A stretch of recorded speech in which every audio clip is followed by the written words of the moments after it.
आदरणीय अजितदादांना श्रद्धांजली अर्पण करत असताना ही वेळ आपल्या सर्वांवर येईल असं मलाही कधी स्वप्नात देखील वाटलं नव्हतं. आज ही शोकसभा करत असताना आपल्याला प्रत्येकाला वाटते की कुठून तरी दादा येतील आणि आजूबाजूला आहे असं म्हणतील, म्हणजे दादा गेल्यावर कुणाचाही आजही आपल्या सर्वांचा विश्वास बसत नाही.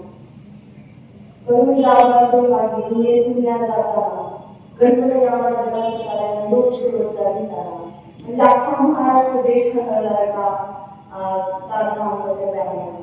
कारण आपल्या सगळ्यांना माहिती की सगळे प्रयत्न करून झाल्यानंतर शेवटचं गुण आठवतं आपल्याला प्राधान्य दादा करायचे. आपल्याला एक बाजूला वाटायचं की काहीच नाही झालं तर दादा रागवली, पण आपलं काम केल्याशिवाय राहणार नाही की आदराची जाणीव आपल्या प्रत्येकाच्या मनामध्ये होती. तसं बघायला गेलं तर आदरणीय दादांचा आणि माझा नानांच्या झाल्यानंतर निवडणुकीमध्ये खूप असा संपर्क आला. कारण आम्ही ज्यावेळेस प्रचार केंद्रामध्ये फिरत असतो तेव्हा दादांनी गटामध्ये बनलेला आवर्जून सांगितलं की मला भेटायचंय म्हणून.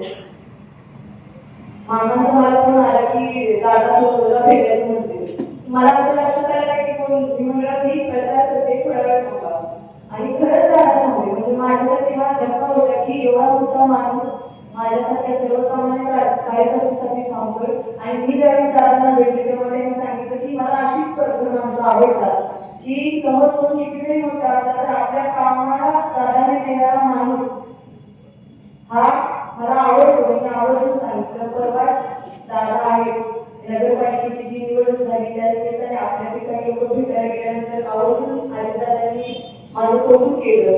आणि खरं तर म्हणजे मनात इच्छा असून देखील दादांना म्हणजे तसं बोलणं झालं पण ही वेळ श्रद्धांजली व्हायची आणि दादांना भेटायचं राहून जाईल हे स्वप्नात देखील वाटलं नव्हतं. अतिशय कामाचा माणूस अख्ख्या महाराष्ट्राचा दादा आज आपल्यातून निघून गेला यावर विश्वास ठेवायला पण मान्य करत नाही. खऱ्या अर्थानं आपल्या इथे कुंभार घाटात ती घटना घडली होती. भिंत पडून काही लोक त्याच्यामध्ये गेली होती. वरून पाऊस चालू होता. देखील त्यांच्यासोबत होते.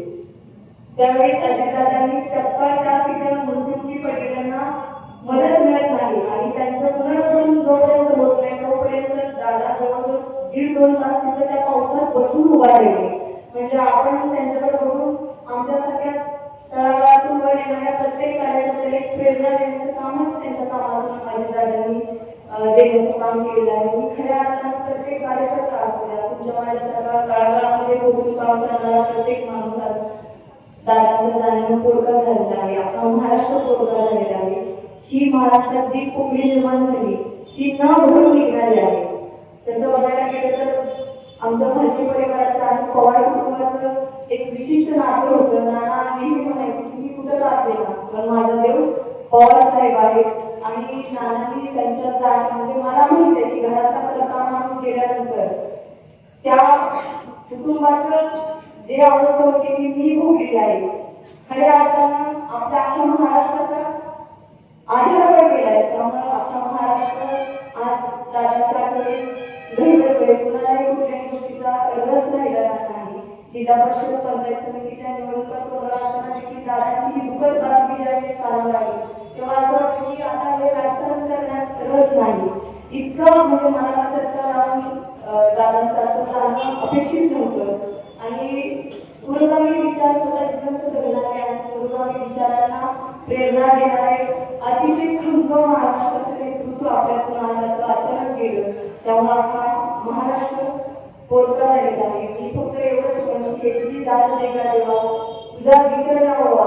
म्हणजे दादा जरी त्यांचं देह जरी आपल्याला केलं असेल तर त्यांचे विचार त्यांची कामाची पद्धत सर्वसामान्य लोकांना तळागाळातील कार्यकर्त्यांना नावानिशी ओळखून त्यांना पाठीमागे मायेचा आणि आधाराचा हात देण्याची जी कार्यपद्धती होती तीच प्रेरणा त्यांच्या आपल्या प्रत्येकाने त्यांच्याद्वारे जिवंत ठेवावी हीच मी प्रार्थना करते. आपण एवढे मोठे नाही की पवार कुटुंबाला याच्यातून सावायचं बरं म्हणावं पण आपल्या सर्वसामान्यांना त्या भावनेचं बळ तुमच्या माझ्यासारख्या सर्वसामान्य कार्यकर्त्याला मिळो हीच इच्छा व्यक्त करते. आणि मी आदरणीय दादांना माझ्या भावी कुटुंबाच्या वतीनं तसंच पंढरपूर शहराच्या वतीनं व सोलापूर जिल्ह्याच्या वतीनं मी आदरांजली अर्पण